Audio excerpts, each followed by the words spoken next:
Bonjour et bienvenue dans ce nouvel épisode d'Arsenal French Club, le podcast nouvelle trêve internationale, les trêves internationales dont on raffole tant. Rappelons-nous la dernière trêve internationale qui a été qui était un massacre pour nos joueurs. On profite de cette trêve internationale pour aborder un sujet. Et avant de vous présenter le sujet, je vais vous présenter mes trois experts du jour. Alors, je commence au pif. Alors, on a le préparateur physique des Gunners, sans lequel les gens ne courraient pas autant. J'ai nommé Richard. Richard, bonjour. Bonjour, bonjour, bonjour à tous et bonjour, voilà, Voilà, prêt pour ce podcast. impeccable. On a le préparateur mental. Quand le mec il est pas bien, ben Michad il vient avec sa petite blagounette. Salut Michad. Ah ouais, alors, c'est Méchad déjà, pas Michad. J'ai dit quoi? J'ai dit T'as dit, Michad. t'as dit Michad, ouais. Ah, Ouais, pardon, ouais, c'est non, ça commence très mon mal. accent de l'Est. Bonjour C'est le côté Michad. oriental. Ouais, c'est ça. Ça commence très mal. Je crois que je vais pas rester très longtemps dans ce podcast, je vous le dis. Ouais. Ouais. Et sinon, ça va? Oui, sinon, ça va très bien. Hormis ça, ça va très bien. Impeccable. Et dernier expert du jour, le monsieur statistique, Jonathan. Bonjour Jonathan. Salut Raoul, salut Richard, salut Méchad, bonjour tout le monde. Alors, Bonjour. messieurs, merci d'avoir répondu à cette invitation. J'aimerais, euh, messieurs, qu'on essaie de répondre à une question en fin de podcast. Et la question est la suivante, je vous la pose. Pensez-vous que le début de saison d'Arsenal est un début de saison réussi?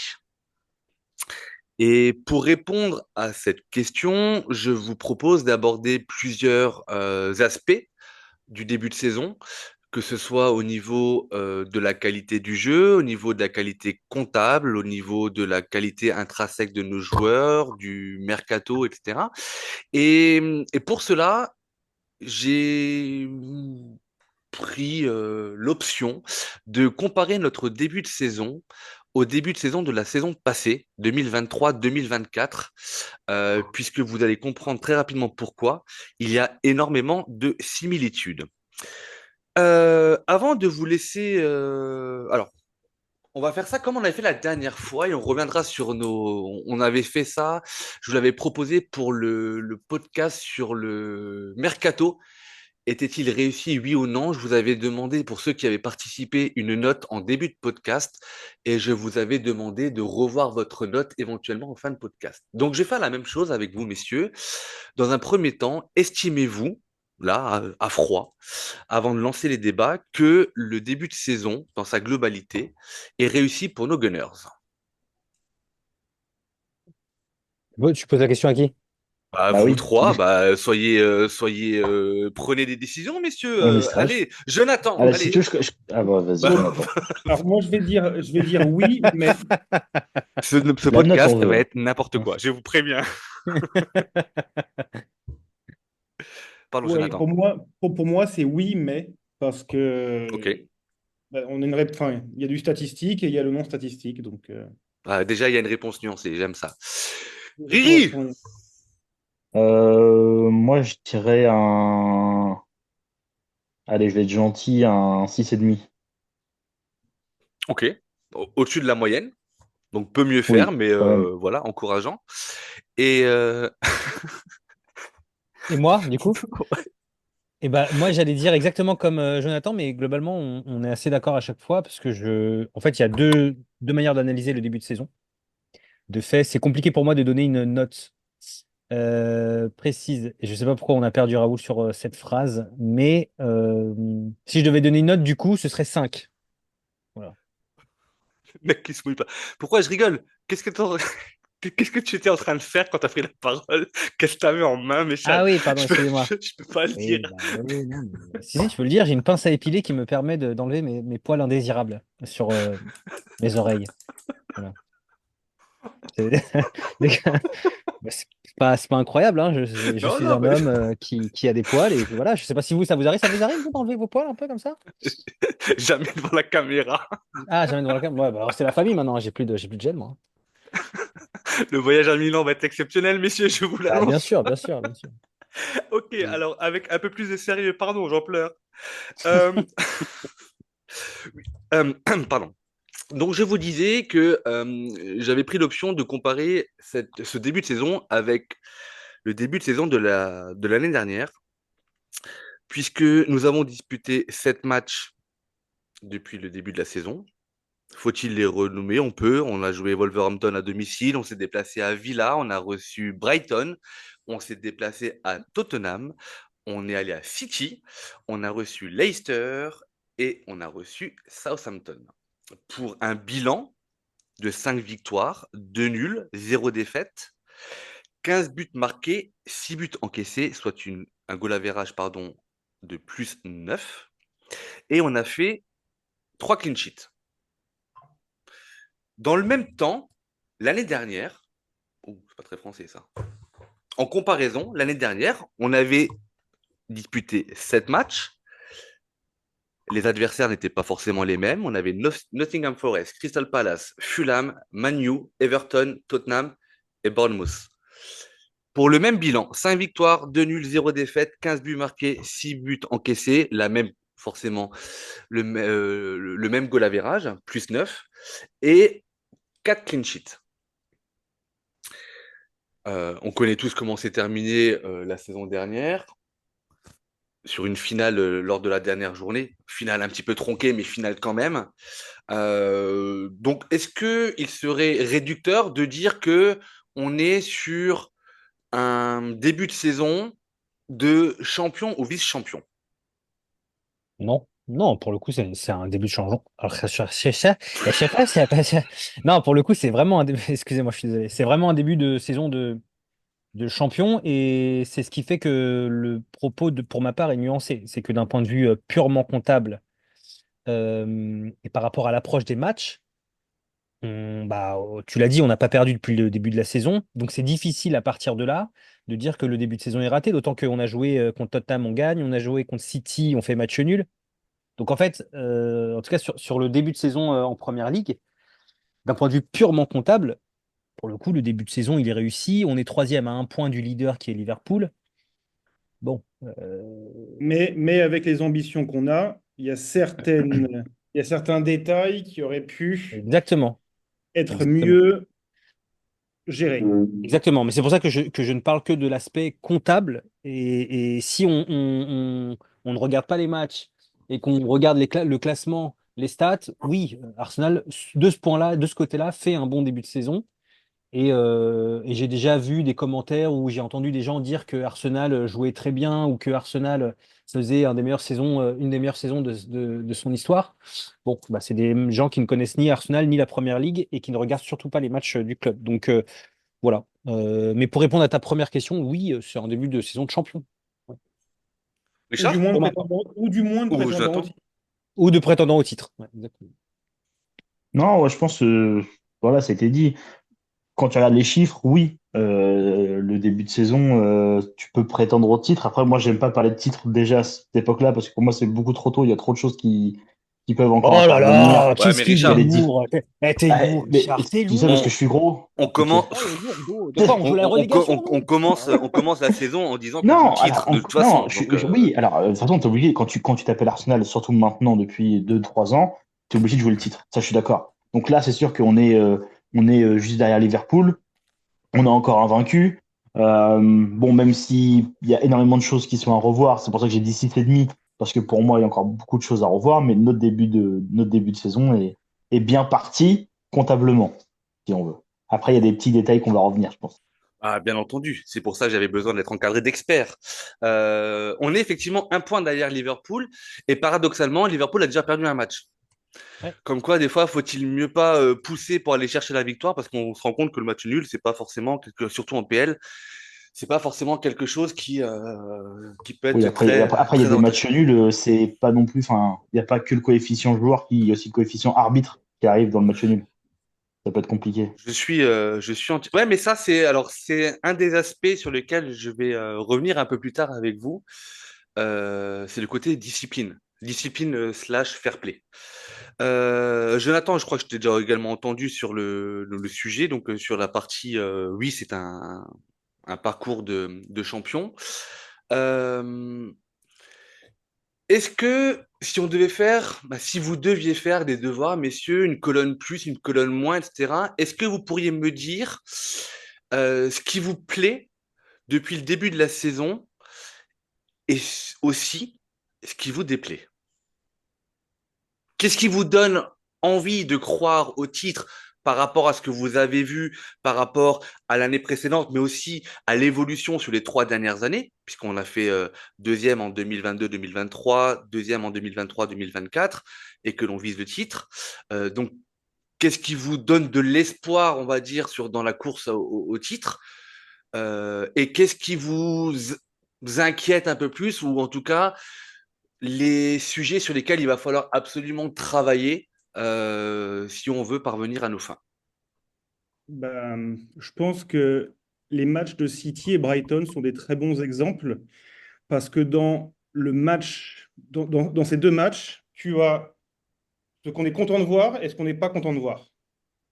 Tu as des fautes bêtes qui font qu'on se pénalise alors qu'on mène 1-0 enfin 1-0 contre Brighton et 2-1 contre City et qu'on a la possibilité de faire des super bons résultats. Mais alors, il y a le côté arbitrage, c'est une chose, mais bon, les règles sont ce qu'elles sont, elles ont été appliquées. Est-ce que la règle est ce qu'elle est?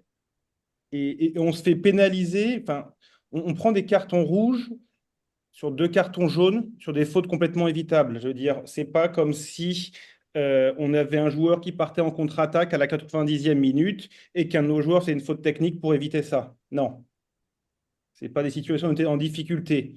Mais malgré tout, on se prend un deuxième jaune, donc un rouge, qui nous pénalise complètement et qui fait qu'un match qui est super bien parti, bah, on n'en tire qu'un point. Le bon côté pour moi, c'est la résilience qu'on montre pendant quasiment 90 minutes, hein, quand on compte le nombre de minutes qu'on a joué contre Brighton à 10 et contre City à 10, ça représente quasiment un match entier. Et on a réussi à limiter les dégâts, parce qu'on prend qu'un but en seconde période à chaque fois. Et surtout, bah, le match, enfin, la deuxième période contre City, je ne sais pas comment vous l'avez vécu moi, mais bon, ça a été le match le plus stressant de la saison, de toute façon. Et malgré tout, on s'en sort avec un match nul et on voit les joueurs de City qui célèbrent un nul quand même à la fin. Ils sont super contents de leur but de John Stones à la 97e. Et c'est quand même un gros changement, je trouve. C'est quand même un gros shift dans l'équilibre City contre Arsenal. Donc pour moi, le fait qu'on tienne et qu'on reparte avec un point, c'est bien, mais c'est quand même dommage parce qu'on a la possibilité de partir avec beaucoup plus. Donc ça, c'est vraiment dommage. Et il y a un autre, mais pour moi, le plus gros moins que j'ai vu cette saison, c'est le match contre Leicester, où on part avec les 3 points, mais on n'est pas passé loin on n'est pas passé loin de la correction quand même. Parce que c'est un match où on mène 2-0, où on sent que le club, enfin, que l'équipe peut aller beaucoup plus loin que ça. Et on ne sait pas pourquoi. Début de seconde, ça se démobilise, je ne sais pas, il y a quelque chose qui se déconcentre, ça saute, et on se fait une grosse frayeur qu'on arrive à sauver dans les arrêts de jeu. Et ça, c'est pas possible de se mettre dans des situations comme ça. Enfin, je suis d'accord qu'il y a des matchs qui doivent être accrochés, des matchs nuls sur deux choses, mais là, c'est quand même une position où on est en grosse position de force, on laisse passer 2 buts, et après, on rame comme des fous à la fin. Et pour moi, c'est évitable. Donc ça, pour moi, c'est des sautes de concentration qui doivent s'arrêter, quoi. Il est fort ce Jonathan. Il est fort. Tu sais que Et je suis fan de toi, Très, Jonathan. très, faut très y bon, aller, hein. très bon Faut analyste, y hein. aller pour Très passer bon un peu derrière analyste. lui, hein. Je suis fan de toi, Jonathan. Je te le dis, je te le répète. Euh, Bah, évidemment, absolument d'accord avec tout ce qu'a dit Jonathan. Voilà. Euh, et voilà pour moi. Richard? Non, je rigole. Non, non, absolument d'accord. Il y a des éléments qui sont à prendre en considération dans l'analyse des matchs. Moi, l'excuse de l'arbitre, pour le coup, je sais pas, pour moi, c'est une excuse. Pour le coup, c'est pas une explication parce qu'on se met, comme l'a dit Jonathan, nous-mêmes dans des situations difficiles. C'est pas genre typiquement l'exclusion de Declan Rice. Certains peuvent la juger sévère contre Brighton. Je vais prendre l'accent pour dire Brighton, mais en réalité, c'est Rice qui se met lui-même dans cette situation, dans un match qui était plutôt contrôlé. Enfin, je veux dire, à un moment donné, si encore une fois, et je l'avais dit dans le podcast, on n'est pas capable euh, de faire face à Brighton alors qu'on est Arsenal, eh ben, il y a peut-être un problème et une ambition à revoir. Donc, en fait, il y a des éléments sur est-ce qu'on accepte le nouveau statut et comment est-ce qu'on fait pour adopter ce nouveau statut. Et tu as l'impression que par moment, on est conscient d'avoir ce statut-là et que par d'autres moments, pas du tout. Et donc, du coup, je me pose la question de savoir si finalement, c'est pas plus les adversaires qui nous voient comme champions que nous-mêmes qui nous voyons comme champions. Je sais pas si vous voyez ce que je veux dire. Par exemple, j'ai plus l'impression que City nous craint.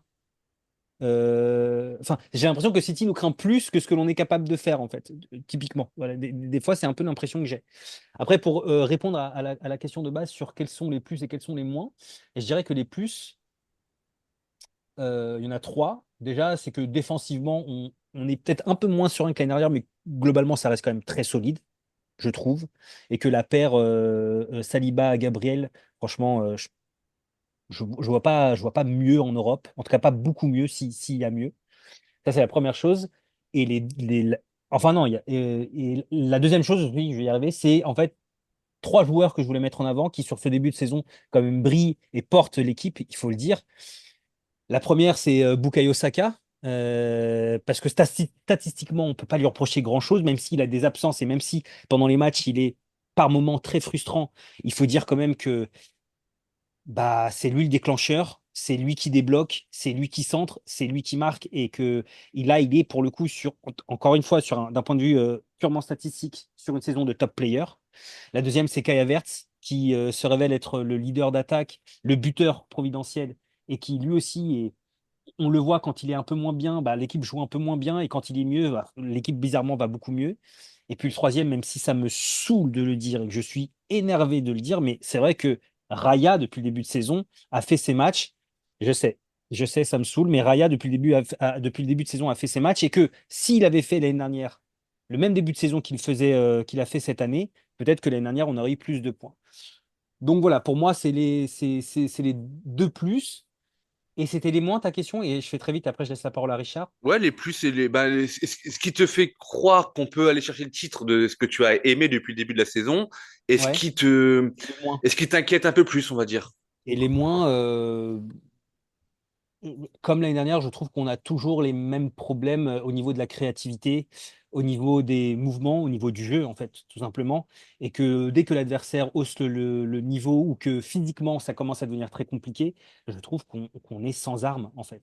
Alors après, il y a quelque chose de positif, si on peut le dire aussi, il y a quelque chose de positif, c'est qu'on a quand même réussi à pas s'effondrer malgré la blessure d'Odegaard, qui est notre meilleur joueur et notre créateur. Mais c'est vrai que je trouve, et pour prendre exemple sur certains matchs, comme Aston Villa notamment, ce match m'a un peu marqué, ou l'Atalanta, bah, dès que physiquement ça commence à être un peu plus difficile, dès que ça commence à jouer très vite en transition, je trouve on manque de réaction et on manque de capacité à faire autre chose. Et comme on le sait, Arsenal n'a qu'un plan A et n'a pas de plan B, et bah, c'est difficile. Donc, en fait, j'ai l'impression qu'il suffit de densifier le milieu de terrain contre nous pour faire en sorte de nous mettre en difficulté. Et je trouve que c'est un peu trop simple pour une équipe qui veut être champion. Voilà pour ma part. Si je peux juste me permettre, Richard, juste avant que tu commentes, tu dis il a un plan A, il n'a pas de plan B. Moi, je trouve justement que dans les semaines qui viennent de passer, et depuis Tottenham, ça change. Oui, Et mais il pas dans le arrive, match. Pas dans le match. Je trouve que pas dans dans le le match, ça match, reste figé, tu vois. pas dans le match, c'est vrai, mais Oui, en fonction de... toi, tu parles de disposition tactique sur le terrain. Ouais.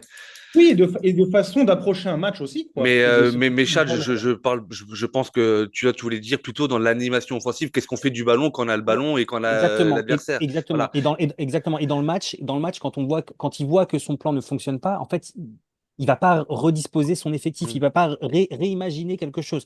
En fait, il va juste remplacer des joueurs poste pour poste. On dirait qu'il est un peu dans Football Manager, quoi. Tu vois, Trossard, Clément Turpin, il est moins bon parce que quand il débute, c'est Clément Turpin. Bon, bah, je vais mettre un autre joueur pour voir si lui peut pas être un peu meilleur que lui. Enfin, c'est un peu ça qui est frustrant. Mais c'est vrai, par contre, tu as raison, Jonathan, et c'est peut-être aussi moi ce qui me frustre, c'est que effectivement, il a dû revoir son dispositif tactique qui est depuis la blessure d'Odegaard, beaucoup plus défensif et donc beaucoup plus, j'allais dire un gros mot, Ennuyeux, beaucoup ennuyant. plus ennuyeux, ouais, ennuyant à regarder. Bon, voilà. Richard, mon ami. Oui, je suis là. Moi, je vais commencer par les points négatifs. Points négatifs, je trouve notre discipline. Beaucoup de fautes, beaucoup de cartons jaunes, beaucoup de cartons rouges, du coup. Je trouve que c'est pas normal. On a fait des fautes bêtes. On a pris des cartons jaunes bêtes. Les cartons rouges, j'en parle même pas parce que ils étaient encore plus bêtes. Mais le point faible, c'est vraiment notre discipline cette année, je trouve. Ensuite, niveau point faible, ça revient un peu à ce que Méchal a dit. Moi, je trouve notre style de jeu stagne beaucoup. Après, on a des blessés, on a eu aussi les suspensions de certains joueurs, donc je pense que ça a impacté aussi notre capacité, notre style de jeu pour jouer contre Tottenham. On était avec une équipe un peu plus réduite, mais il va y avoir mon plus qui va arriver. Mon plus, pour moi, c'est le mindset. Je trouve que notre équipe, plus les années passent, même si on a beaucoup de choses à dire sur Arteta, je pense que plus les années passent et plus notre collectif est solide. Je trouve qu'on a vraiment une équipe maintenant vraiment plus solide collectivement, même mentalement. Je pense on est prêt à faire des grandes choses, si j'ai envie de dire, parce que là, on parle beaucoup de l'APL, mais quand tu regardes le match contre Paris, moi, je trouve qu'on a été très solide, on était une belle équipe. On a quand même montré de belles choses. Et après, en autre point positif, c'est vrai que Havertz, sur qui je mettais pas un pion l'année dernière, bah, je dois avouer que voilà, il a pris le lead en attaque. Et je trouve ça bien parce que quand tu vois un Gabriel Jesus qui est fantomatique, avoir un Havertz en attaque comme il est actuellement, en état de forme, je crois qu'il est sur 7 matchs consécutifs à marquer chez nous, donc à domicile. Si je dis pas de bêtises, je crois je reprends ce qu'a dit Jonathan dans son article d'ailleurs, mais c'est vrai que la stat est ouf pour un attaquant, pour un neuf qui à la base jouait en 8 chez nous. Donc ça, c'est un gros point positif. Et voilà, après, des choses qui vont beaucoup moins bien, comme j'ai dit, la discipline, mais je pense que maintenant, on a attendu au tournant. On n'a pas le droit à l'erreur. Nos fautes, faut qu'on arrête de les faire bêtement. Parce que quand je vois un Saliba avec déjà des cartons jaunes, tu dis que la saison, c'est que le début. Donc peut-être qu'à un moment donné, il y aura une suspension. Donc je pense Il en a que déjà deux, hein. bah, c'est pour ça que je te dis ça. Donc ça va arriver vite. L'année dernière, il en a pas eu, on n'a pas eu beaucoup, mais je trouve que cette année, on fait beaucoup d'erreurs. Après, pourquoi on fait autant d'erreurs? Est-ce que parce que comment dire, pardon, les équipes se préparent mieux face à nous? Peut-être aussi, je sais pas. Mais pour être champion, pour moi, on doit avoir cet instinct de tueur qu'on a un peu plus chaque année, mais qui n'est pas encore là tout le temps. Un peu, voilà.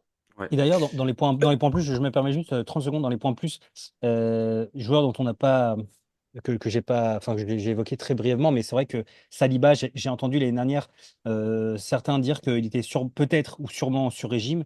Et en fait, cette année, il confirme que franchement, c'est le meilleur défenseur du monde. Il y a aucune contestation possible, pour moi en tout cas. Il est monstrueux, Saliba. Bah, Et c'est aussi. pour tout fan d'Arsenal, je pense que Saliba, tu le mets vraiment Ouais, en top player, mais hein. je pense que tu regardes le football, je suis pas capable de donner un défenseur plus fort que. Ah, il y en a peut-être un, Maguire. Ah oui, oui, Maguire, c'est vrai. Maguire. Et Faut pas, faut, il y a aussi Florentin Pogba, je crois. Mais hormis les deux, c'est difficile de trouver meilleur. Messieurs, si vous me permettez de rebondir sur ce que vous venez de dire avant de passer à un autre chapitre de ce podcast-là. Euh, Chad, quand tu as parlé de la discipline, et la discipline va être mon prochain chapitre, tu disais que on est plus nerveux, que nos adversaires nous voient peut-être meilleurs que ce que nous on se voit ou que ce qu'on est capable de faire. Moi, j'ai envie je me pose clairement la question, est-ce que la nervosité ne vient pas du fait que les joueurs savent que cette année, ça doit être la leur? Et que du coup, ça te rajoute une pression ah, complémentaire en ils se mettent tous match. à de la pression, tu veux Ouais, dire. en fait, c'est ça, tu vois. Parce que, en fait, les deux cartons rouges que l'on prend, en plus, c'est même pas des cartons rouges, genre pour des tacles au niveau des genoux, tu vois. Deux fois, on prend rouge, deux fois, c'est parce que on a des actes d'anti-jeu. Alors, encore une fois, moi, je suis d'accord avec toi, Méchad, et on en avait même parlé chaque fois qu'on a pris le rouge, que ce soit pour Rice ou pour Trossard. À un moment donné, même si au niveau de la PL, la sanction est injuste vis-à-vis des autres équipes et des autres joueurs qui font la même chose et qui ne sont pas sanctionnés, mais en ce qui nous concerne, l'acte d'anti-jeu est répréhensible par un carton jaune. Et d'ailleurs, ça n'a jamais été un rouge direct, ça a toujours été un deuxième jaune. Donc là, tu as besoin d'un peu plus de lucidité. Et est-ce que la pression interne, externe, ne fait pas que nos joueurs manquent justement de cette lucidité-là? Moi, c'est ce que je vais mettre dans ce que je vais mettre dans mes inquiétudes, on va dire, de ce début de saison-là. Euh, Vous en avez parlé rapidement. Ce que moi, je trouve plutôt optimiste et qui me donne confiance pour la suite, c'est que sur les 7 matchs que l'on a joués, on en a joué 4, et pas des moindres, sans notre meneur de jeu. On Mm. a joué Tottenham, on a joué City, Leicester et Southampton, sans Ødegaard. Sans Merino qui n'était pas encore là, parce que du coup, faut aussi, quand tu parles de début de saison, tu parles aussi, on n'en a pas parlé, mais intégration des recrues. Parce que tu parles pas d'intégration des recrues, à part si elle s'est blessée pendant toute la saison, au mois d'avril ou au mois de mai. Et là, en termes de points positifs, même si, encore une fois, que ce soit Calafiori, Timber, on en a parlé sur le dernier podcast, je demande encore confirmation. En tout cas, il y a encouragement, mais demande à voir. L'un des points positifs, c'est qu'on a réussi à passer la période de Ødegaard dépendance, qui était quand même relativement craint par la plupart des spécialistes et des amateurs du foot et d'Arsenal. Rappelons-nous qu'il y a 2 ans, on perd le titre, clairement, parce que Saliba se pète. Et Tobiyasu.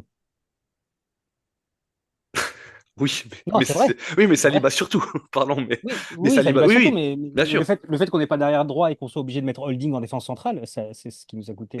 Oui, bien sûr, ça joue. Mais du coup, là, on a quand même passé, je trouve, avec le recul, alors, hormis le pas de plan B dans le jeu, qu'on ne sait pas répondre à un bloc bas ultra défensif, parce que c'est très stéréotypé comme jeu, etc. Mais en tout cas, on gagne à Tottenham, chez l'ennemi.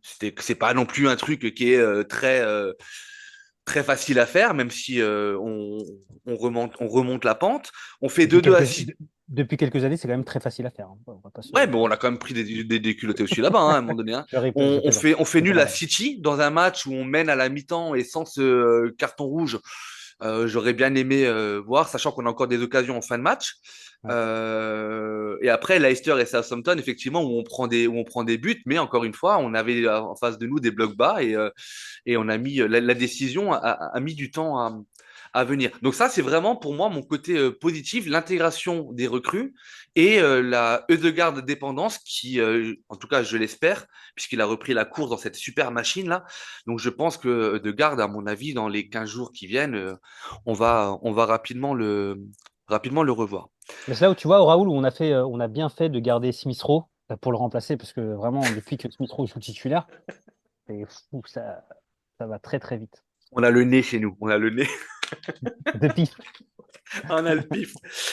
Messieurs, est-ce qu'on peut juste s'attarder et du coup et enchaîner sur la discipline? Je vous l'ai dit, j'ai un petit peu bossé un peu plus, en tout cas au niveau des stats, parce qu'il y a des chiffres qui sont quand même assez parlants, je trouve. Raoul, pardon, Oui, excuse-moi. Je suis désolé, je coupe enfin, tout le temps la parole, mais parce que j'aimerais juste rebondir par rapport à ce que tu as oui. dit concernant l'expérience. Parce que ça, c'est ou à moins que tu voulais continuer Non, non, quelque chose. vas-y, bien sûr. Parce que ça, pour le coup, c'est quelque chose avec lequel, alors peut-être que je suis naïf et que je ne suis pas suffisamment sportif et que je n'ai pas suffisamment joué au foot pour le comprendre, mais je ne suis pas du tout d'accord avec cet argument. Et je m'explique. On a un effectif quand même qui est composé d'internationaux et qui ont l'habitude de jouer au plus haut niveau depuis un petit moment. Rice, Saka, enfin tous les Anglais qui sont chez nous sont internationaux anglais et sont allés à la finale de demi-finale de la Coupe du Monde, finale de l'Euro. Saliba commence à engendrer quand même. En fait, cet argument, il aurait été valable si c'était il y a 3 ans. Je trouve qu'aujourd'hui, c'est plus du tout le cas et je peux pas me contenter de l'expérience pour justifier des contre-performances ou un état d'esprit défaillant, en fait. Moi, je suis pas du tout d'accord avec enfin, cet argument, pardon. Je sais pas ce que Richard Mais et Jonathan pensent de ça. c'est marrant parce que par rapport à ce qui s'est passé contre Leicester et Southampton, j'ai écouté pas mal et des podcasts, des articles, et il y a un truc qui revient souvent, c'est oui, ça montre le caractère de l'équipe de pouvoir revenir face à Leicester.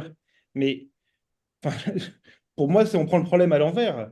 Qu'on tienne le score contre Brighton et contre City avec un en moins, là, oui, ça montre du Exactement. caractère. Ouais.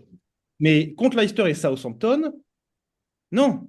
On a fait, enfin, alors, je vais surveiller mon langage aussi, mais on a fait des erreurs, enfin, on a eu des sautes de concentration et on a dû ramer derrière pour. On ne devrait pas avoir ces sautes de concentration. Et donc, ce côté, oui, ça montre du caractère que après que Leicester revient à deux partout, on arrive à en mettre deux en plus. Ah, je suis désolé, mais le match devait être plié avant. Tu regardes les XG de toute façon qu'on a eu dans ce match contre Leicester. Leicester, ils ont 0,4 XG. On en a 4 et on finit à 4-2, dont 2 qui sont mis dans les arrêts de jeu. Donc, enfin, je me répète encore, mais pour moi, ce côté mentalité, expérience, oui, très bien, on l'a, soit, mais il y a encore des sautes de concentration qui ne doivent plus arriver. Voilà, la nervosité et la pression, c'était pas par rapport au jeu, hein, c'était vraiment sur la partie discipline sur laquelle on va venir. Mais je comprends ce que tu dis, ce que vous dites, Richard et Jonathan. T'avais quelque chose à dire, toi, là-dessus, C'était Richard? Méchade. C'était Méchade, Méchade. pardon, et Jonathan, tu aurais quelque chose Non, à mais dire, en toi, fait, là-dessus, Ah Richard? non, mais Raoul, pardonne-moi, Raoul, tu as quelque chose contre moi ou pas? Faut me le dire, hein. Pas du tout. J'ai une mauvaise nouvelle aujourd'hui, Méchade. Ah, Je je suis suis pas désolé, en super pardon, forme. excuse-moi.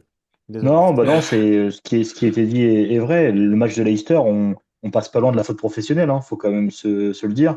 Donc, si tu as vraiment l'expérience, tu prends pas les buts que tu te prends. Voilà. Pour faire simple, l'expérience, ça fait pas tout. La concentration joue beaucoup, la discipline joue encore plus. Donc, Donc voilà. pour toi, il y a bien un souci d'expérience. Ah oui, oui, totalement. Ah, mais moi, je suis pas Ah non, non, d'accord. justement. Ah non, non, pas d'expérience, Ah, justement. d'accord. L'expérience, je te De dis, ça ne cache pas concentration. ça. C'est la concentration et la discipline comment dire, qui a mis en cause, par exemple, le match de Leicester. Je suis désolé, mais jamais de la vie, si tu es dans ton match, tu te les prends, ces buts-là. Au Ouais. bout d'un Mm. moment, Déjà, faut arrêter de prendre déjà, les tu gens t'en pour. prends un, tu t'en prends un, t'es en Oui, grosse bah, déjà, alerte. tu te prends une claque derrière la tête, déjà, tu te réveilles un peu plus, quoi. Donc, en fait, moi, c'est ça qui m'énerve le plus, c'est ce que j'ai dit, la discipline. Pour moi, actuellement, la discipline est à chier chez nous. Voilà. Et du coup, par rapport à la discipline, je vous le disais, j'ai un petit peu bossé et c'est assez parlant puisque, allez, je commence par l'année dernière.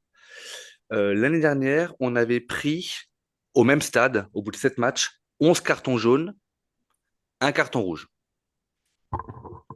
Et sur la saison complète, on prend 64 jaunes pour 2 cartons rouges.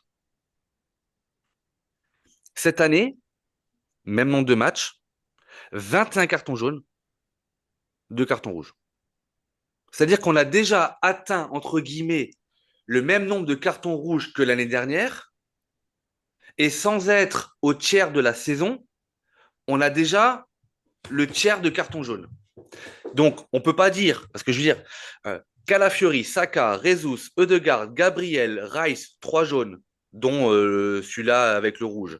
Raya, Timber en a pris 2, Partey en a pris 2, Jorginho en a pris 1, Saliba 2, Trossard 2, dont le premier qui amène le rouge, Rezus et Lewis Kelly. Ça fait quand même une pléthore de joueurs qui ont été avertis, notamment Saliba, qui en a déjà pris 2. Alors, je crois qu'il ne faut pas en prendre 5, non? Faut pas en prendre 5 5 avant dans janvier. les... Ouais, un truc comme ça, ou dans les 10 premiers matchs ou quelque chose comme ça. Mais je veux dire, la marge de manœuvre, plus tu vas en prendre, plus ça va se réduire forcément. C'est très trivial ce que je viens de dire et très con, mais je l'ai dit quand même. Mais on a quand même pris 2 fois plus de cartons jaunes, quoi. Mais Et en quoi tu c'est un problème, ça? Ben, parce que on parlait de discipline juste avant, et là, je suis pas en train de crier arbitrage, etc. Je trouve juste que le fait, en jouant contre Southampton, Leicester, Brighton, Wolverhampton, je veux dire, c'est pas des matchs avec des engagements de ouf. Tottenham, le derby, vas-y, que tu t'en mettes une ou deux, oui, je veux bien. Manchester City, parce que tu joues ton premier rival, je veux bien. Mais dans la discipline, pour moi, c'est un tout. Il y a la nervosité. Et là, je reviens à cette notion de j'ai perdu le mot. aidez-moi si vous voulez, Discipline. de pression, Ah, pardon, ah. de pression en se disant c'est notre année, parce que quand tu vois les sautes de concentration, comme contre Leicester, par exemple, ou quand tu vois le nombre de jaunes que tu prends, tu peux pas faire une saison complète et prétendre à aller chercher le titre en ayant ce manque de discipline globale. Alors, il y a une deuxième chose aussi, enfin, il y a une chose à prendre en compte aussi, c'est qu'en défense, euh, on est quand même toujours en période d'apprentissage sur les deux couloirs. Enfin, on sait que le couloir gauche, toute la saison dernière, a été un problème avec Zinchenko, Tomiyasu et Kivior qui se sont succédés, mais tout le côté White, Saliba, Gabriel a jamais bougé. Donc il y avait quand même des gens qui se connaissent, qui ont l'habitude de jouer depuis 2 ans ensemble où ça bouge pas. Et là, cette année, c'est vrai que c'est encore complètement shifté. On a commencé avec Timber à gauche, White à droite. Après, ça a shifté. Timber est passé à droite parce que White était blessé, Calafiori à gauche. Et donc, il y a aussi pas mal de choses qui se mettent en place. Surtout qu'on a un Calafiori qui est un peu, on en a Là, discuté déjà un petit peu ensemble, qui est un peu chien fou, quoi, et qui veut surtout la monter charrette. Hein. élevé. Bon, Oh là là là. Mais Il a la non, il est charrette, très bien frérot. Il a la Calafiori. Mais charrette. non, mais non, mais Il non. a une il veut, charrette. Makeda. Ouais, il a une charrette. il repique dans le centre, il monte, et il y a des fois, ça va l'exposer. Enfin, moi, il y a des fois où je suis pas trop rassuré quand je le vois jouer. Je crois que c'est contre Leicester, si je dis pas de bêtises, où il a pris un jaune, où il n'est pas passé loin de prendre un deuxième jaune un peu plus tard dans le match. Euh, et je crois que juste avant, Raoul a dit que Timber avait pris 2 jaunes aussi. Donc, bon, moi, Timber me Ouais, rassure beaucoup plus que Calafiori. Ça, Surtout depuis qu'il c'est est à droite. Surtout depuis qu'il est à droite. ça, c'est clair. Mais voilà, il faut le temps aussi, qu'à mon avis, que toute la défense prenne bien leur marque et, voilà, et répète leur gamme pour être sur la même longueur d'onde, quoi. Moi, ma réponse, ça va être très primaire. Pour moi, c'est pas un problème, les cartons. En fait, je m'en tape dans le sens où, euh, en fait, quelle est l'explication? Est-ce que c'est un manque de discipline ou est-ce que c'est ou est-ce que c'est de l'agressivité bien placée? En fait, si c'est de l'agressivité, on a tellement été pendant des années catalogué comme l'équipe de junior baby qui n'était pas capable de montrer de caractère sur le terrain que de se montrer un peu dur sur l'homme. Tu vois, on se laisse pas marcher dessus et Trop on est là technique au bon pour, moment. voilà, on est là pour vous faire mal parce que c'est comme ça aussi qu'on veut dominer le championnat.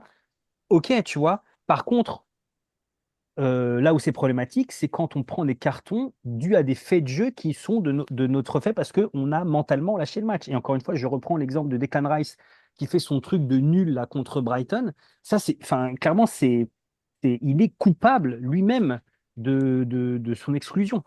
Mais prendre des cartons parce que tu as mis une faute qui est bien placée ou parce que à un moment donné, il y a un mec qui t'a saoulé et tu lui mets la semelle pour lui montrer que c'est toi le patron en défense, William Saliba, je sais pas, ça me gêne beaucoup, moi. Alors, En fait, est-ce que juste deux c'est un secondes, manque de discipline ou un Méchal. surplus d'agressivité? Et j'ai fini mon avis. Méchal. Le deuxième carton jaune de Saliba, c'est parce qu'il prend la balle à la main contre Tottenham. Il fait une faute et il veut redonner la balle en arrière en partant se replacer et l'arbitre lui met un jaune. C'est ça son deuxième carton jaune. Donc Oui, pour moi, c'est des cartons jaunes qui sont totalement bêtes. Tu ne dois oui, pas mais prendre ce genre de surtout quand carton tu as jaune. déjà pris 2 rouges pour ça, oui, quoi. oui, oui, oui, Et en oui. plus, moi je suis d'accord. Si tu es agressif, si c'est un jaune bien placé, moi je vois pas de problème là-dessus. Parce que c'est le moment de faire une faute, c'est une faute intelligente. Ou alors tu sacs un peu l'attaquant s'il joue malin contre toi. Ça, je suis d'accord. Mais par contre, des jaunes comme ça, bêtement, pour une balle déplacée, Oui, oui, bien une balle sûr, prise à la main et tout, en fait, bien je sûr. trouve que on doit pas s'arrêter à ça, en fait. Ouais. Ce genre de jaune-là, même si Saliba, en plus, c'était contre Tottenham, si je dis pas de bêtises, c'était vraiment au tout début de match. Ça, tu le mets pas. Mais je veux dire, à force d'avoir des petits jaunes comme ça, en fait, ça va nous faire des suspensions pour certains. Et Oui, moi, t'as c'est ce En côté-là qui fait, m'énerve, où il je est te dis, là. la discipline, elle joue beaucoup. C'est ça. C'est là où moi je veux en venir pas dans l'analyse, mais c'est là où je voulais, pardon, vous amener, c'est que à prendre des jaunes sur des bêtises, tu dégages le ballon, tu prends la main, etc. Saliba, il le prend très tôt dans le match, son carton jaune. Quand tu es défenseur central, ça veut dire que la moindre faute un petit peu trop appuyée, ça te fait ton deuxième jaune et tu reprends à 10. Tu vois? Et c'est là où je dis que dans la discipline, tu dois avoir la lucidité de dire que, en fait, tu dois être quasiment dans la perfection. Pour gagner la PL, il faut être quasiment dans la perfection. L'année dernière, on Mhm. perd combien de matchs? 5 matchs? Non, ouais, non. On perd les deux d'Everton. On en perd trois. Faut On pas perd t'aider. Fulham. Débrouille-toi. On perd les deux d'Aston Villa, on perd Fulham, on perd Newcastle, non, on en perd 5. On en perd 5. On perd que 5 matchs et on est deuxième. Donc aujourd'hui en PL, et historiquement, regarde Liverpool qui fait plus de 100 points, qui termine un point derrière Ouais, bien City, sûr. etc. Tu es Bien sûr, bien obligé sûr. d'avoir une perfection. Et la perfection, elle passe Au par les masculin. petits détails. Gillette. Attends, faut Ça peut citer pas une être autre partout. marque. Désolé. Faut citer une autre marque. Ah, Carrefour Cora. Wick- Bic. Bic. Williamson. Ouais, Williamson. Williamson, Voilà. voilà. C'est très anglais en plus. Déjà, Bic, t'es dur quand même, hein, parce que j'appelle pas ça. Ah ben, quand t'es en galère, le Bic t'aide. Vraiment. Le petit orange, il est toujours là. Et voilà, c'est là où moi je veux en venir, c'est que en fait, et Gabriel et Saliba, imagine, ils prennent les 5 jaunes en même temps, la suspension, tu te retrouves comment quoi? C'est juste là en fait. Moi, c'est ces petites erreurs là, parce que les 21 jaunes que l'on prend, c'est pas 21 jaunes où tu es agressif sur l'homme, Oui, où c'est tu as vrai, fait c'est vrai, 4, c'est vrai. 5. Et c'est là où je tire un petit peu la sonnette d'alarme. Juste ça, tu vois. Mm. Pas, Oui, pas c'est vrai. plus. Mais Oui, moi, c'est le truc on qui prend des me jaunes, fait un peu m'inquiéter, quoi. on prend des jaunes à la con, quoi. Enfin, qui nous amènent rien. Ah, Mais après, clairement, tu vois. Tu vois, comment ça se fait Trossard, que. par exemple, le rouge de Trossard, on a quand même une chance extraordinaire, même si c'est pas un top player chez nous, mais qui purge son match de suspension lors du match de Carabao Cup contre Bolton, tu vois. Tu le sens pas trop passer. Mais je veux dire, on n'aura pas toujours cette chance-là. Et si maintenant en championnat, parce que pareil, même si c'est pas les deux qui sont suspendus, pardon, et même si Calafiori peut jouer dans l'axe, même si Kivior peut jouer dans l'axe, etc., c'est pas Saliba, les gars. Et le jour où Saliba sera suspendu, l'absence de Saliba, elle est quand même, on peut l'anticiper et elle sera remarquable et remarquée. On perdra un élément de la colonne vertébrale. Donc, c'est là où moi je dis, la discipline, pour moi, c'est vraiment presque l'élément clé sur lequel il va falloir que l'on travaille sur la suite de la saison si on veut pas se saquer nous-mêmes. Non, mais Arteta va mettre un peu de passion dans tout ça et puis tout ira bien. J'en suis convaincu. Mais c'est vrai qu'il y a quand même des choses, il faut le dire. Alors après, tu vois, on a, pour le coup, moi, sur les cartons, j'ai défendu les arbitres et tout. J'ai jamais dit que c'était exagéré, etc. C'est vrai qu'il y a des choses sur lesquelles tu peux te poser des questions. Par exemple, Sûr. quand Haaland jette le ballon sur la tête de Gabriel, pourquoi est-ce que lui se prend pas un carton à ce moment-là, tu vois? Enfin, Mais non, il y a mais des surtout, choses. pourquoi la VAR ne... Il pourquoi a, la il a le commission maillot de l'immunité. pourquoi la Bah, Comme ça. commission ne revient pas derrière, que l'arbitre ne le voit pas, tu vois, et que la VAR ne fasse pas appel à l'arbitre sur le moment, parce que le match, il est terminé. À la rigueur, pourquoi pas? Tu restes humain, l'arbitre se replace, il regarde un petit peu partout, ouais, Mais etc. attendez, Mais les pourquoi gars, tu le rattrapes pas après? Tu peux. ouais. ça vous dérange, ça?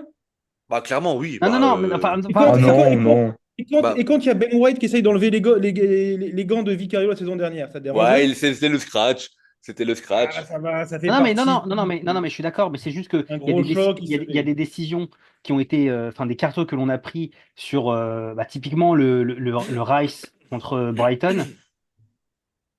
Ok, il a pas à faire ça, mais c'est vrai que ça reste sévère. Pourquoi est-ce qu'il y a, t'as l'impression que par moment il y a deux poids deux mesures, c'est juste ça. Mais non, effectivement, je m'en fous qu'il lance le ballon dans la tête. Au contraire, ça m'a beaucoup fait rire moi sur le coup. Oui, Et puis ce qui est comme, bien, c'est que ça va donner un peu plus de niaque voilà, c'est après. ça. Ah, le Et match puis, Fini. retour, si c'est Mais, serré, il va être terrible, hein. et puis tu ah bah là, sautes le et match puis quand retour, ça va être à l'épaule, c'est hein, ça. ça va être tendu, hein. Quand tu sautes, Zlatan, tu mets un petit coup de coude en même temps que ton saut, et puis voilà, tu vois, évidemment, c'est pas un problème, mais c'est juste que sur certains matchs, je peux dire qu'il y a eu quand même deux poids, deux mesures qui sont en notre défaveur, pour le coup. Ça, je suis entièrement d'accord là-dessus. Mais on n'a jamais, par contre, mais vraiment, hein, je crois qu'il n'y a personne en tout cas sur les podcasts, sur les réseaux, c'est peut-être différent, mais je crois qu'on n'a jamais Non, crié à l'injustice sur les deux cartons, non, non, les deux non, non, cartons rouges. On a juste dit, on a été trop bête sur le moment, quoi. exactement. C'est surtout qu'à chaque fois que ça intervient, alors que c'est un deuxième jaune, tu vois, si c'est le premier jaune, c'est une chose, Ouais, mais c'est ça. faut Si, déjà C'est le pardon, premier jaune, tu te dis, je ouais. vais nuancer mes propos. J'ai parlé de manque de senteur footballistique de l'arbitre sur le rouge de Trossard. Oui, mais bon, t'as pas crié au scandale, quoi. J'ai pas crié au scandale. J'ai juste dit que, à mon T'as fait une avis, seconde l'arbitre touchy, c'est bon. n'a jamais fait de foot et que il doit prendre conscience qu'en mettant le deuxième jaune, il plombe le match. En plus, Ouais. quel match, quoi. Tu vois, c'est l'affiche de PL que tout le monde attendait, quoi. Il traîne avec moi, il a jamais fait de foot, je confirme. Je le connais. Il était avec Mais moi dans le stade. il est avec moi dans le stade, il a jamais fait de foot. Mais tu vois, alors autant on peut parler du manque de discipline, autant il y a aussi un autre élément qui est à prendre en considération. Et moi, pour le coup, j'aimerais bien qu'on échange. Je suis à besoin d'échanger sur ça. Typiquement, et je reviens toujours pareil parce que moi, ce carton, il m'a un peu euh, surpris, choqué. Je sais pas quel est le terme approprié, mais en tout cas, quand Rice se fait exclure, on en avait parlé à l'époque. Vous vous rappelez, en se disant que c'était aussi et probablement la frustration de Rice sur le match et notamment son positionnement. Vous savez, il joue numéro 8 et que son poste c'est numéro 6 et que donc du coup il n'a pas le rayonnement qu'il a en tant que numéro 6. Est-ce que plus qu'un manque de discipline, c'est aussi je sais pas, de la frustration chez certains joueurs qui ressurgit quoi. Parce qu'encore une fois, je ne peux pas croire que Rice Mais sur le fasse ça but de de. Brighton, je pense que tu vois comment il touche le ballon? Il effleure le ballon. Enfin, pour moi, il est même pas réfléchi. Je pense pas que ce soit de la frustration ou autre chose. Je pense il a même pas réfléchi quand ça s'est passé, ça. Tu parles de Trossard Rice, un peu non? plus, parce que Trossard, tu vois qu'il voulait continuer l'action, l'arbitre siffle la faute, et là, ça l'énerve, il tape dans le ballon. Mais j'ai envie de dire, qui en EPS n'a jamais fait ça, par exemple, tu vois? Tu joues au Non mais, volleyball, bah, tu non mettais mais, un coup de dent, c'est Ah, la pareil. non mais comparaison Bah, voilà. EPS et Première Ligue, elle est non, mais en magnifique. plus, non Et mais en pour plus, moi, c'est pareil. c'est à peu près le Mais même niveau, je peux dire. c'est un réflexe que les mecs ont depuis une quinzaine d'années, qui font Bah oui, ça, c'est qui ça. depuis qu'ils ont 5 ans, quoi. Non, mais en plus, Hmm. j'avais vu une stat, je crois que c'est toi, Jonathan, qui m'avait dit qu'il frappe le ballon 0,37 secondes Alors ça, non, je crois que c'est Raoul qu'on a parlé, mais ça, c'est à trop. Raoul. Non. Oui, ou moins Et tu- d'une seconde après le coup de Enfin, c'est moins une sifflet. seconde après le coup de sifflet, il frappe, quoi. Donc, bon, mais bon, bref. En tout cas, sur certaines situations, je sais pas, j'ai plus l'impression que. En tout cas, Après, ton, Rice, ton exemple sur Rice, il peut être justifié. Sur les autres joueurs qui seraient pas à leur place, je sais pas. non, pas à leur place ou pas à leur. Tu vois, Oui, par non, exemple, mais frustré, tu vois, frustré d'un Trossard, match. Trossard, c'est un joueur, il joue, je pense qu'il sait jouer tous les postes maintenant. Sur un terrain. Bah, il va remplacer Raya. Bah oui, vraiment. Enfin, t'as l'impression Et il que est ce aussi mec, grand. les gars.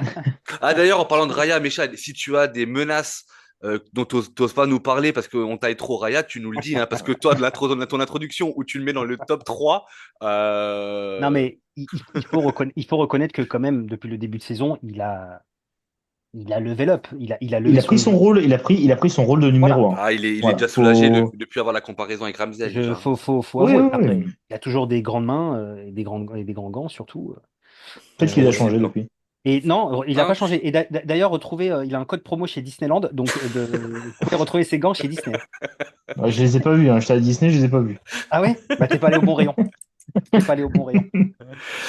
Messieurs, est-ce qu'on parle un petit peu, à moins que sur le chapitre discipline, vous vouliez rajouter Bon, quelque chose? c'est Non, fini, non, je c'est bon. pense. Ouais. Ouais. Est-ce qu'on parlerait pas un petit peu de l'offensif, du côté offensif d'Arsenal, puisque je vous ai donné quelques stats différentes. 8 buteurs pardon, différents en 7 matchs l'année dernière. Beaucoup moins cette année, je ne les ai pas comptés. À savoir que dans les 7 matchs, les 7 premiers matchs que je vous ai listés la saison dernière, le dernier match, le 7e match, c'est le match à Bournemouth. Et c'est là où, vous vous en rappelez, Havertz tire le penalty et Mm. débloque son compteur. Cette année, Havertz, en championnat, il est déjà à 6 buts. 5 ou 6. Ou 5. Ah, c'est peut-être 6 avec la Carabao Cup, pardon. Ou 5 C'est buts, ça. ouais. Il est déjà à 5 buts. Ah, c'est toujours beaucoup plus. Alors, Saka, cette passe décisive. pardon? C'est 7 passes D, Saka, ouais. cette, Saka, cette passe D. Ouais, c'est 3 buts, je crois, ou 2 buts et 7 passes D, ouais. Sachant que le record de PL, c'est 21 passes, je crois, dans l'article Avec, dont tu oui, parles. Kevin De Bruyne et Henry. Excellent article. Excellent article. On y reviendra après, mais vraiment excellent article. Euh, du coup, parce que on peut interpréter les choses différemment. Et j'aimerais avoir votre point de vue. L'année dernière, on avait 8 buteurs différents en 7 matchs. Et là, on se dit finalement, tout le monde peut marquer à n'importe quel moment. On avait, je ne sais pas si je voulais les citer ou pas, Ødegaard, Rice, Jesus, Trossard, Saka, sur penalty entre autres, Havertz et White. Cette année, on en a beaucoup moins. On a Gabriel qui doit être à 2. On a Havertz qui est à 5. On a Calafiori, Calafiori, ouais, contre City. Il y a qui? Saka, Havertz. Martinelli en met un. Il y en a Euh, deux, Martinelli, non? Partey. Partey a peut-être marqué, ouais. Oui, Oui, il Partey a a Oui, marqué, oui, je le marqué. crois. 3-1, ouais, le contre. Je On pense doit Il a, être il a- pareil, hein. On doit être à 8, hein. Tu crois qu'on est également à 8? Ok. Ouais, je pense Bah on ça, n'est pas c'est loin, hein. un truc qu'il faudrait que je regarde.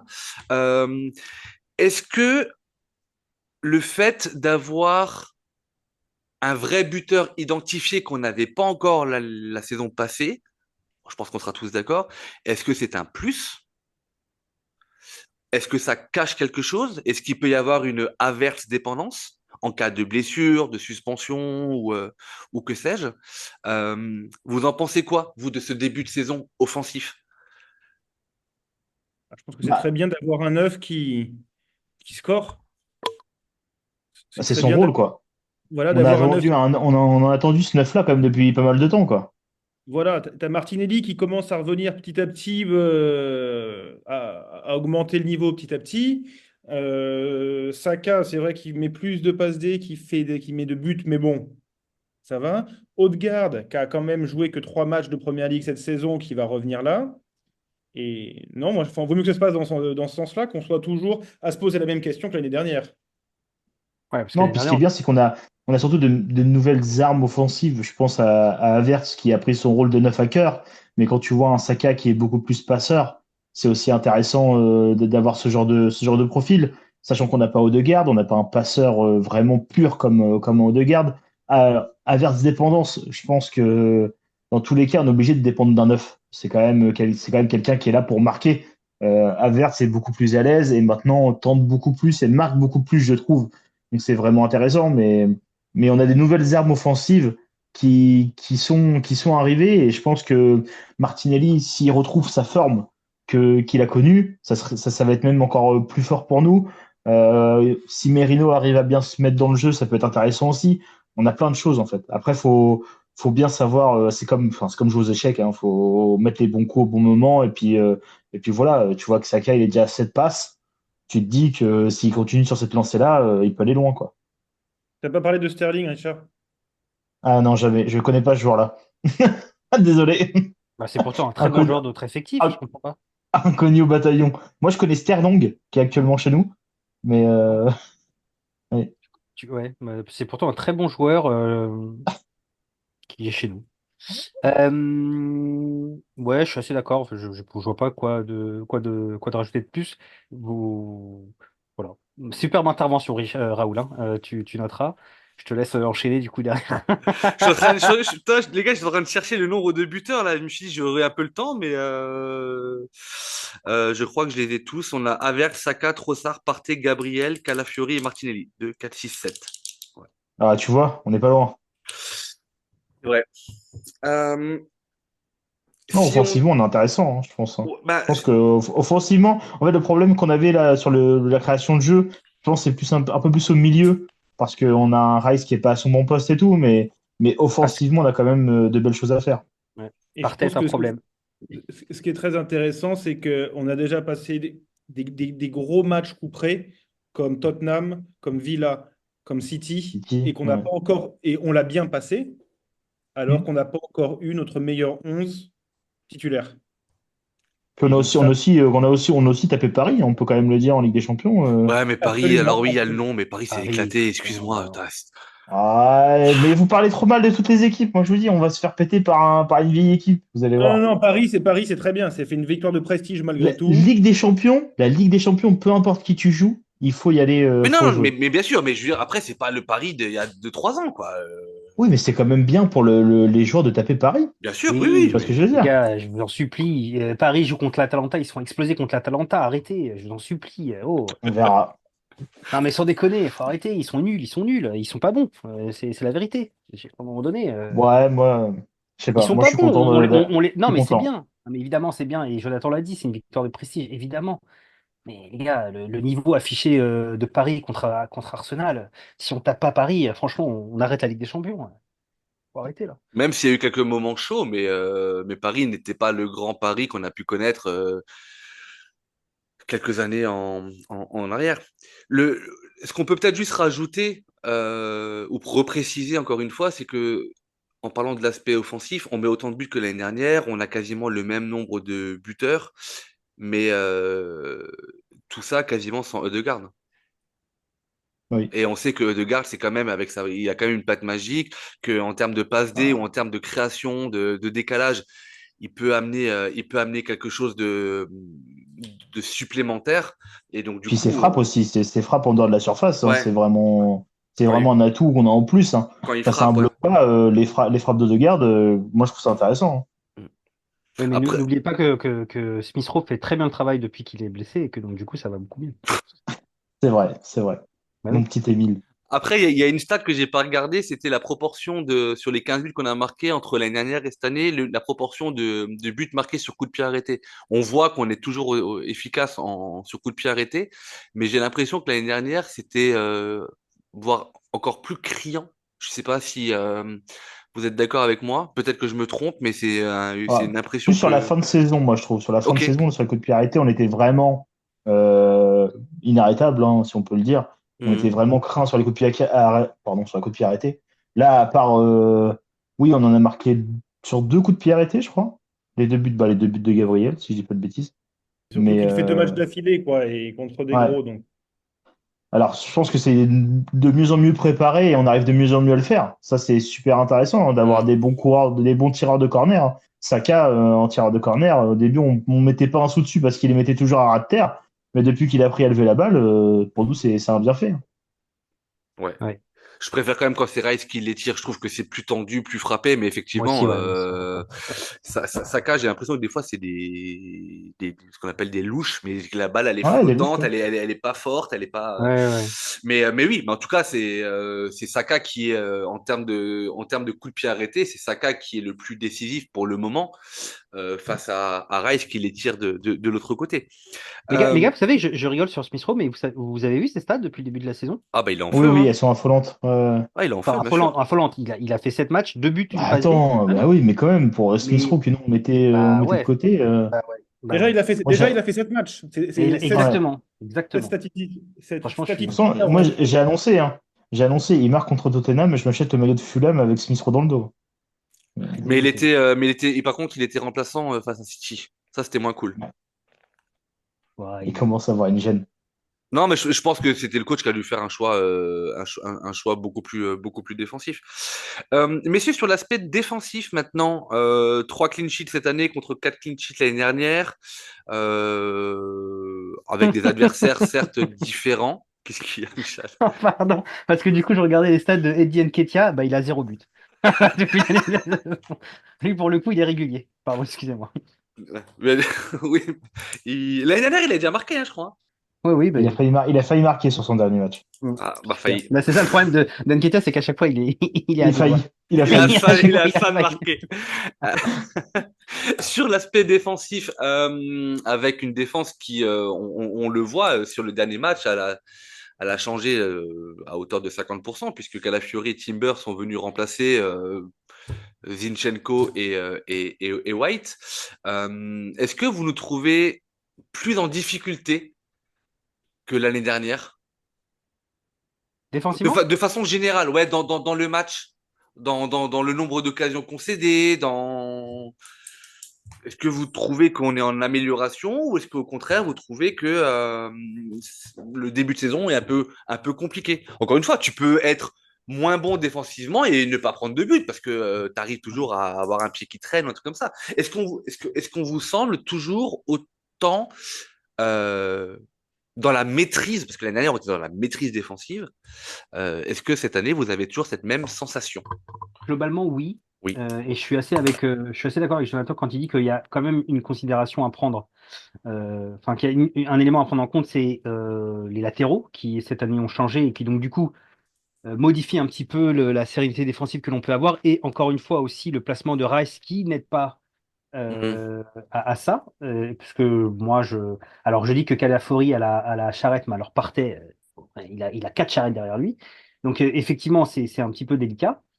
Mais je l'espère, dès lors que Rice sera repositionné en 6 que Merino sera aux côtés d'Odegaard au milieu et que nos latéraux seront affirmés sur les côtés, je suis convaincu qu'on prendra notre efficacité défensive qui était diabolique diabolique, j'ai utilisé comme mot, wow, qui était très bonne l'année dernière. Mais globalement, je trouve qu'on dégage ouais, je trouve que défensivement, c'est très fort. Cristallisé et symbolisé par la paire, encore une fois, centrale Saliba-Gabriel. Je pense qu'on ne se rend pas compte de à quel point les deux sont forts, en fait. Vraiment, Ils sont complémentaires en plus. ils sont C'est ça le truc complémentaires en un contre qui un, est dingue. mais ni l'un ni l'autre, tu les bouges. Dans les duels physiques, franchement, c'est trop, trop fort. C'est trop, trop fort. Et ça faisait très longtemps qu'on n'avait pas eu une paire aussi forte. Et, et Pas mal si de elle continue. Mertesacker quand même. Ouais, alors c'est vrai que Mertesacker, c'était très, très fort. Pas du tout. Mais Mertesacker, est-ce qu'il savait courir, à votre avis? Oui, mais en arrière. Ils faisaient l'une Ah ou oui, l'autre. d'accord. Je pense que, parce que Mertesacker, il courait aussi vite que la moyenne des gens marchaient. Mais sinon, non, mais c'est vrai. Franchement, on a rarement vu ça. Dans FIFA, il avait 4 de vitesse. Mais sinon, ouais, on a une paire, on a une paire défensive qui est très, très forte. Franchement, c'est fou. Moi, je pense que défensivement, c'est On quand est en train même de notre perdre Jonathan, point les gars. fort. Non, mais défensivement, c'est notre point fort. Faut quand même le reconnaître. Quand tu as une défense charnière, Gabriel, Saliba, c'est très fort.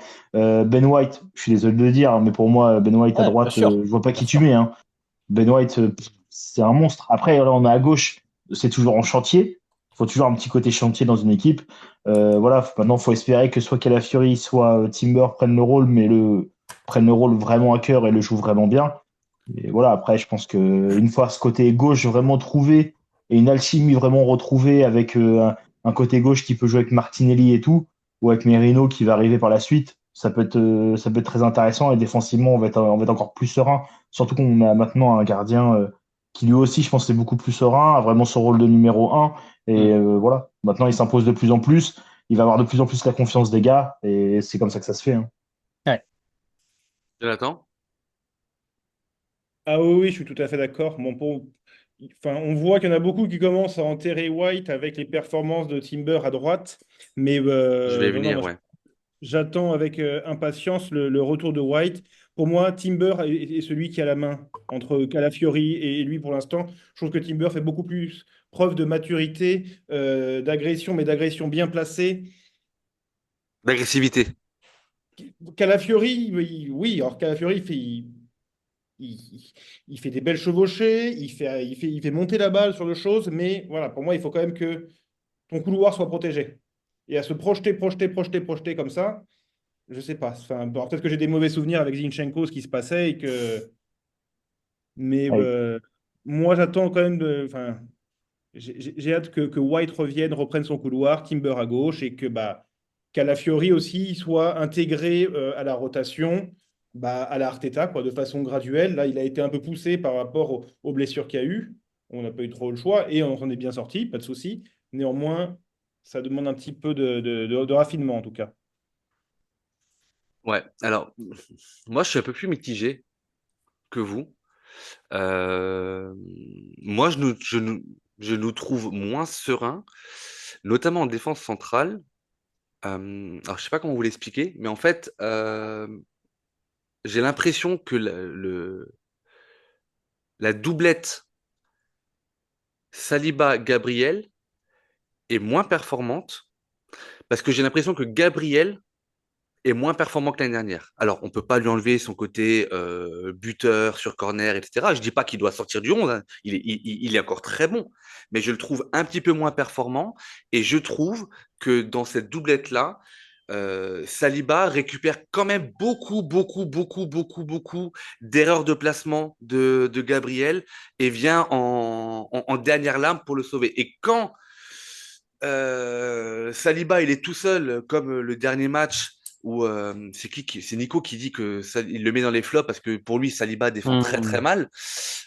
Ouais, mais moi à l'envers, je dis mais il est où Gabriel quoi. C'est tu vois et ouais. Donc du coup moi j'ai l'impression que Gabriel il est légèrement moins performant sur ce début de saison. C'est une impression très personnelle. Hein, et j'ai pas dit qu'il était mauvais avant de écouter bien ce que je dis avant de commenter et de me dire que Que tu connais rien.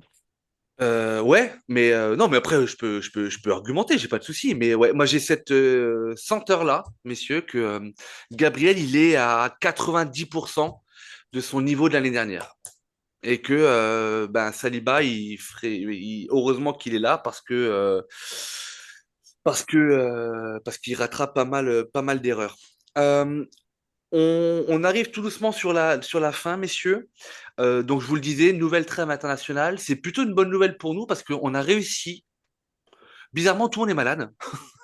Malade et blessé. Et Des blessures ouais, au genou. Ouais. et on a beaucoup de blessés qui ne sont pas partis en sélection, mais on nous a Ah, déjà bah dit oui. qu'ils pourront jouer lors du Mm. prochain match. Alors, je trouve ça magnifique parce que c'est vrai que ces matchs internationaux pour voir, alors sur le côté Amérique du Sud, c'est les éliminatoires, mais pour le côté européen, pardon, comment on Match appelle ça? amico. Non, Ah, c'est la Ligue des Nations. la Ligue La des Ligue des Nations Nations. qui pue. Mm. Mais qui pue vraiment. Aujourd'hui, les trêves internationales, elles sont là juste pour te créer de l'angoisse et pour te dire, mais qui va revenir blessé ou pas, quoi. Ah, moi, j'en Bah suis après, là, c'est parce hein. on n'a pas eu de chance. On n'a pas eu de chance avec Odegaard. Mais Moi, de après, façon générale, je trouve. Alors des fois, après, les trêves internationales, ça fait quand même du bien aux joueurs de souffler, de sortir un peu du club, de retrouver les copains de l'équipe nationale. Ça peut leur faire aussi du bien dans ce sens-là. Mais c'est sûr que tu as toujours peur qu'ils se pètent face à une petite équipe, Liechtenstein, je sais pas, tu vois, tu as toujours peur qu'il y ait un mauvais geste. C'est hmm. normal. Mais moi, je pense que ça peut leur faire aussi du bien de couper un peu du club, tu vois, si tu te refocuses un peu sur autre chose et tu reviens en forme. Ah, moi, je suis pas Bon. sûr, hein, notamment pour Saliba qui va jouer. Après, tu sais, tu as les internationaux qui partent en club, mais qui vont pas forcément jouer. Regarde le but de Martinelli, Trossard. Trossard, le but qu'il a mis. Tu dis, bah oui, ouais, c'est magnifique. Tu vois, c'est bien, ça lui donne confiance. ouais, Je Ça pense peut que aussi c'est ça. aussi Hein. c'est un peu aussi particulier pour nous qui sommes fans d'Arsenal, qui sommes sur la troisième saison où on veut aller chercher quelque chose au bout et qu'on sait qu'il n'y a aucune marge et qu'on veut minimiser toutes les Mm. marges d'erreur, quoi. les risques, ouais. Et Et de fatigue aussi. Surtout la les fatigue, risques il de faut leur fatigue, et donner en surtout plus, que quoi. là, on en a eu, il y a eu une première trêve du premier, enfin, en gros, la première quinzaine de septembre. Là, on a une trêve internationale. On a un gros paquet de matchs qui arrivent, suivi encore d'une autre trêve au mois de En novembre. novembre, ouais. Après, ouais. On a l'impression que c'est un peu sans fin aussi, quoi. Et chez Ouais. nous, il y a le Boxing Day, hein, faut pas oublier. Et il y a le Boxing Day qui arrive. Non, mais c'est vrai, c'est une Bah grosse oui, période. Mais oui. du coup, on en avait parlé quand on avait fait le podcast sur le calendrier. Le Boxing Day, il est plutôt, je trouve, à notre avantage. Voilà. Ouais, bah, pour une fois, au moins, on va pas perdre le championnat là-dessus. Après, on veut. Bah, tu sais, c'est pas parce que tu joues moins fort que tu gagnes les matchs. On connaît tous la fâcheuse tendance à Arsenal, des fois, à s'écrouler. À D'ailleurs, s'auto-saboter. ouais, c'est ça, ouais. Du coup, c'est vrai que la trêve internationale qui passe. Euh, on a un calendrier qui va reprendre à compter du 19 octobre avec un déplacement à Bournemouth qui, je pense, voilà, c'est pas le plus compliqué. Ligue des Champions, la réception du Shakhtar Donetsk, la réception de Liverpool. Je crois que c'est le gros match que tout le monde attend là maintenant. Oui, oui. Parce que je pense que Liverpool gagnera, je sais pas contre qui il joue, mais gagnera son match de championnat avant la Ligue des Champions. Je pense que nous, on gagnera aussi, qu'il y aura toujours un point de différence et que là, du coup, ça sera un gros match et que Liverpool est prêt, vraiment. Parce que je pensais qu'il y aurait un effet, euh, tu sais, spleen de Klopp, mais l'autre, il fait le Non, taf. Ouais, Jonathan, non, dis-moi. ils ont un collectif fort. Liverpool joue Chelsea, hein. Ouais. Bon, Palmer, il va Donc, ils pas vont mettre, gagner. Palmer, il va pas mettre des quadruplés non plus à chaque fois. Ah, Après, on se ils sont déplace. quatrième, non? Oui, oui, bien Ils sûr, sont oui, oui. quatrième. Mais ils ont perdu là le week-end. Non, ils ont fait match nul. Le dernier match, ils l'ont perdu ou ils ont fait le match nul, je crois. Après, on va à Preston en League Cup. On se déplace à Newcastle. Et là, on fait quatre déplacements. Preston, Newcastle, Inter. Messieurs, Inter de Milan, le 6 novembre. Je dis ça, je dis rien. Et on se déplace à Chelsea.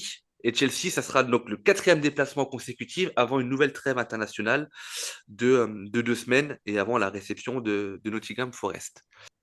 Et du coup, messieurs, avec l'agenda là qui nous attend, puisque je pense qu'on fera peut-être un nouveau bilan courant du mois de novembre à la prochaine trêve internationale, on est plutôt confiant. Et surtout aussi, j'aurais tendance à vous demander, euh, hors nouvelle blessure, mais il semblerait que pour le match face à Bournemouth, on soit quasiment au complet, ou en tout cas, Ødegaard, à mon avis, pour Liverpool, il sera là. C'est quoi votre 11 type? Parce que toi, Jonathan, tu as parlé d'un truc. Jonathan ou Méchad, vous avez dit White, il n'y a pas photo. Et ben moi, j'ai l'impression que dans la tête d'Arteta, Il y a photo. il y a balance, ouais. Il y a balance. Et que je me demande si Timber, Gabriel, Saliba, Calafiori, c'est pas sa nouvelle défense à 4. Est-ce que vous pensez vraiment que White, de retour, il va rentrer dans le 11? Alors, Ah, Alors, moi, encore une fois, j'espère. encore une fois, c'est pas, ne vous mettez pas à la place d'Arteta. Selon vous, si maintenant on devait avoir l'effectif au complet, ah oui. vous mettez quoi en défense? Ben, vous mettez Ah qui en bah, défense? White, Saliba, Gabriel, Timber. Calafiori, moi, je suis pas à 100% quand je le vois. Il fait des belles choses, mais je trouve Timber beaucoup plus carré. Ok, Totalement messieurs. d'accord avec Jonathan. Ok, et je crois que Ah, Michel donc aussi. tu ne mets pas Calafiori à gauche. Non. Non? Ok. Calafiori rentre en deuxième C'est mi-temps, il surprenant de commence la à part de Richard. Mais Bah ouais. Bah non, mais après, alors, tu vois, alors moi, je suis quelqu'un, j'ai beau aimer un joueur, enfin, aimer un peu la granita qu'il a et tout, mais je reste lucide. Je veux dire, Timber, je pense que Timber sera meilleur sur le côté gauche. Donc, si White est là, bien sûr que je mets Timber. Après, pour moi, Calafiori peut rentrer en jeu et apprendre encore un peu. d'accord. Mais oui, si on a l'équipe au complet, je mets Mais Timber, donc oui. White, pour vous, White est titulaire dans le 11. Ah, indiscutable, indiscutable. Indiscutable. Mais Ok. moi, messieurs, Timber à gauche, je l'ai pas trouvé hyper.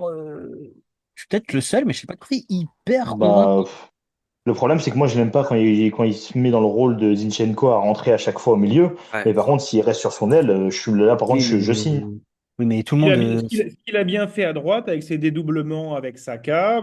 Oui, mais Faut qu'il fasse pareil à gauche. oui, mais non, parce que le rôle du latéral droit n'est pas le même que le rôle du latéral gauche à Et ça, Oui, Arsenal. oui, mais c'est ce que je te dis, c'est quand même fou, c'est pour hein. ça, Ça, c'est faut dingue, qu'il hein. fasse ça pareil.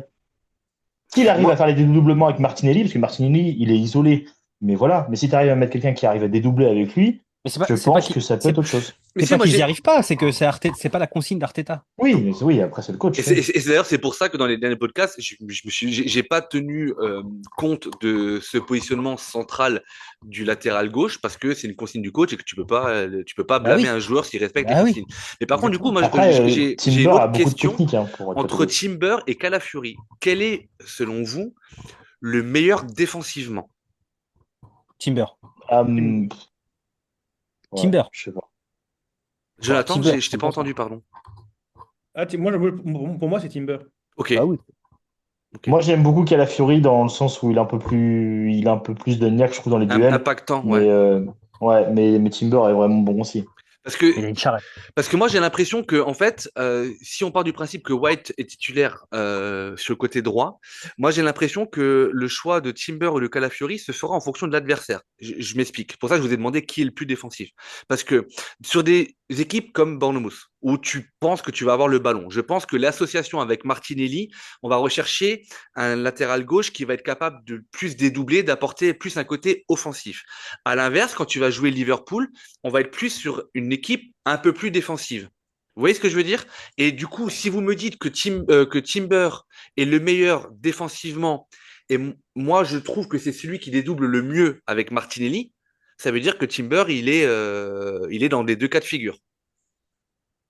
Bah, pour moi, il doit être dans les deux cas de figure. Ok. Tu dois pas faire en fonction de ce que tu as en face. Pour moi, tu dois mettre ton équipe. Et je pars du Ouais. principe où c'est aux autres de se faire à nous et pas à nous de se faire aux autres, hein. Ah, moi, je peux te dire que tu verras que dans l'animation, etc., je pense que les équipes changeront. Et après, on est d'accord que du coup, ça serait Rice en 6, Merino Bien sûr. en 8. En Mais moi, 8. Merino, je demande vraiment à le voir en pleine possession de ses moyens. Et là, du coup, il est parti avec la sélection, je crois. Donc, est-ce qu'il va avoir du temps de jeu à voir? Ødegaard en meneur de jeu, avec Havertz, Martinelli à gauche, Saka à droite, on est tous d'accord? Bah oui, Hmm. oui, là-bas, Donc, du coup, ça ferait des quatre ça fantastiques, deviendrait hein. le 11 type, quoi. Oui. Ouais. Eh ben, c'est plutôt cool. Merci, messieurs. Du coup, je reviens à ma question du début. Vous aviez mis des notations. Je crois que Méchal, il avait mis 5. Richard, tu avais mis 6,5. 6,5. Ouais, Jonathan n'avait pas donné de note, mais il avait dit peut mieux faire. Après tous les différents aspects et chapitres que l'on a évoqués ensemble durant ce podcast-là, messieurs, quelle serait la note que vous mettriez, vous avez le droit de garder la même, dans ce début de saison? Bah, j'ai Moi, je l'impression garde mon qu'on 6,5. ouais, j'ai l'impression qu'on est tous d'accord, donc Tu pareil, je gardes ton mettrais ça. 5, toi? Moi, je, Ouais, Ouais. moi, je garde mon 6,5. La discipline joue beaucoup. Donc, ouais. Et voilà, toi, C'est le jeu. 6,5, Jonathan? c'est déjà bien. Ah, moi, je serais un peu plus généreux quand même. Mais ouais, 7,5, quelque chose comme ça. Ouais. 7,5, parce qu'il y a quand même Et toujours il une a part vraiment la de... main sur le cœur, cet homme, hein. Là, moi, j'aurais mis Ouais, 7. Non mais, J'aurais non mis mais 7 parce que dans le classement, on est présent, parce qu'il y a il quand y a même encore plein une de marge de bonnes choses. progression, il y a une petite marge de Ouais. progression derrière. ouais, non, mais cet homme est extraordinaire, Richard. Tu as raison de le dire, cet homme est extraordinaire. Jonathan, tu es extraordinaire, sache-le. Raoul, pas Merci. du tout. Raoul, Ouais, pas bah du non. tout. Raoul, vraiment, Non. Raoul. Rien à Alors, sac foutre. à merde. Alors, mais, ah, mais- Jonathan, j'ai non, une mais- place, Jonathan, j'ai une place à vendre au départ de Sarreguemines en Moselle pour le Ouais, bah 6 là, écoute, novembre, direction Milan. Ça va faire un peu de route. ça va coûter un peu plus cher.